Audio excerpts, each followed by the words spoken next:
Hermanos, volvemos al tiempo ordinario con nuestra lectura continua, después de ayer haber celebrado al apóstol y evangelista San Mateo.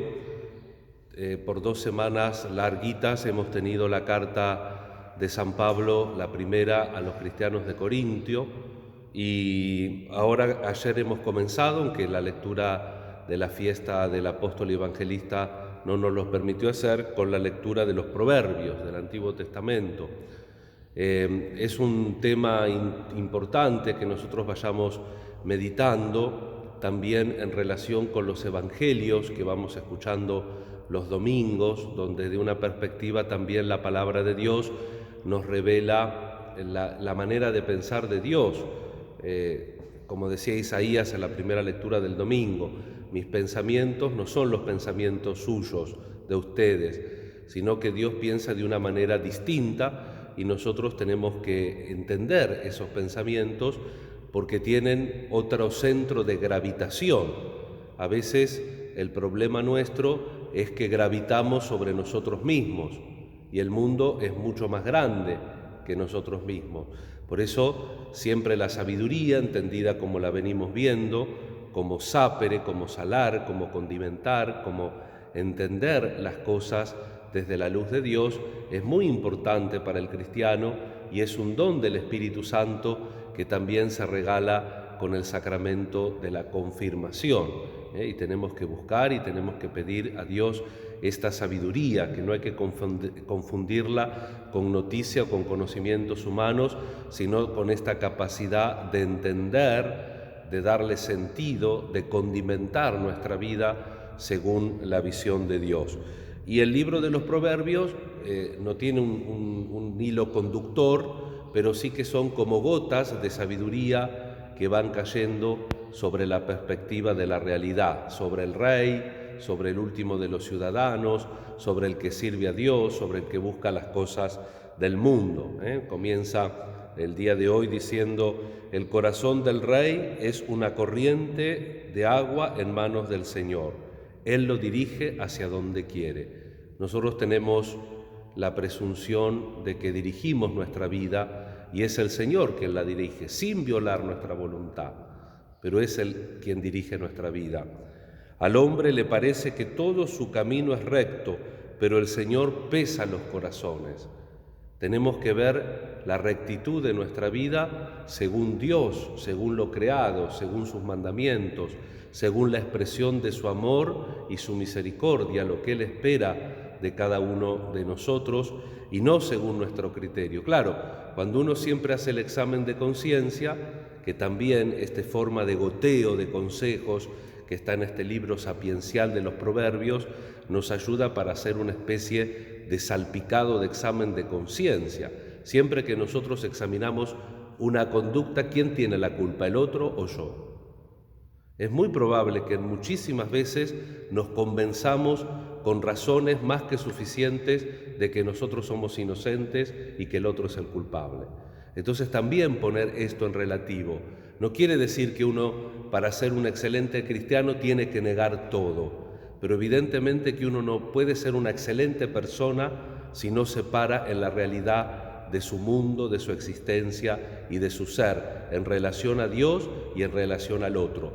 La órbita la fija Dios, no la fija mi vida y lo que yo estimo, lo que yo pienso y mucho menos lo que yo siento, porque hoy siento algo y mañana ve tú a saber qué es lo que uno siente.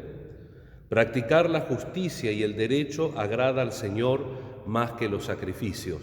¿Cuántas veces Jesús en el Evangelio nos dice: prefiero la misericordia al sacrificio? La misericordia también con uno mismo, que por el bien común y por el bien del otro a veces tenemos que renunciar a lo propio. Los ojos altaneros, el corazón arrogante, la luz de los malvados, todo es pecado. Los proyectos del hombre laborioso son pura ganancia. El que se precipita acaba en la indigencia. Tenemos que ser laboriosos, tenemos que dedicarnos, pero no tenemos que ser atropellados, atolondrados, sino que tenemos que entender el sentido de las cosas y de nuestra vida.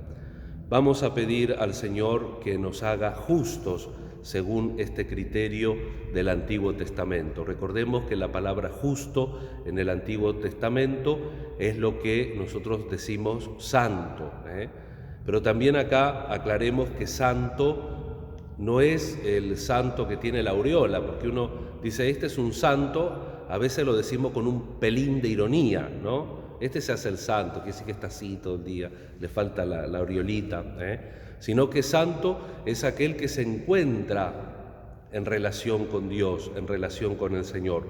Podríamos decir que santo es lo que nos dice el breve Evangelio de Lucas, este pasaje que conocemos también y con el cual terminamos nuestra reflexión.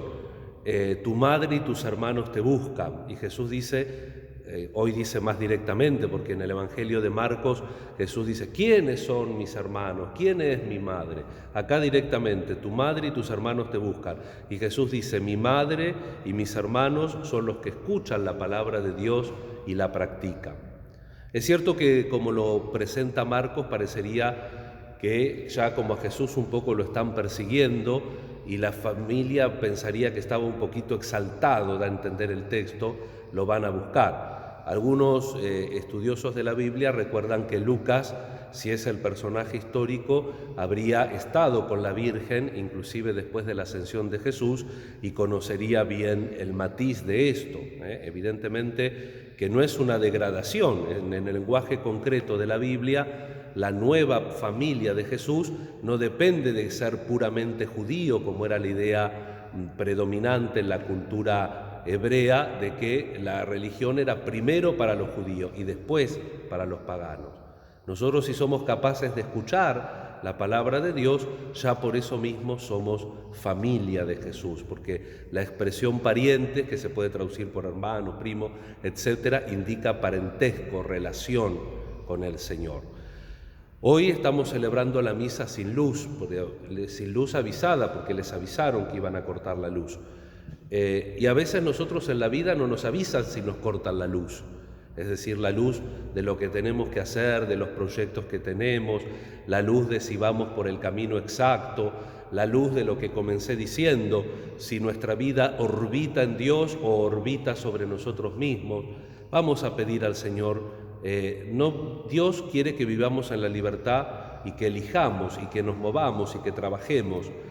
Por tanto, no creo que nos va a avisar si nos van a cortar la luz, pero nosotros tenemos que tener siempre noticia por dónde va nuestra vida para que, sobre todo en los momentos difíciles, en los momentos serios, no nos encontremos en medio de la oscuridad. Siempre la sabiduría de Dios es una pequeña luz. No es una luz ni que encandila ni que ilumina excesivamente, pero es una luz que si nosotros estamos atentos y colaboramos con ella, nos permite que la oscuridad no nos ahogue, que no tropecemos con las cosas y que podamos encontrar el camino del Señor. Contamos con la misa votiva que estamos celebrando, la intercesión de los ángeles, para que ellos nos ayuden a nunca estar a oscuras en nuestra vida. Que así sea.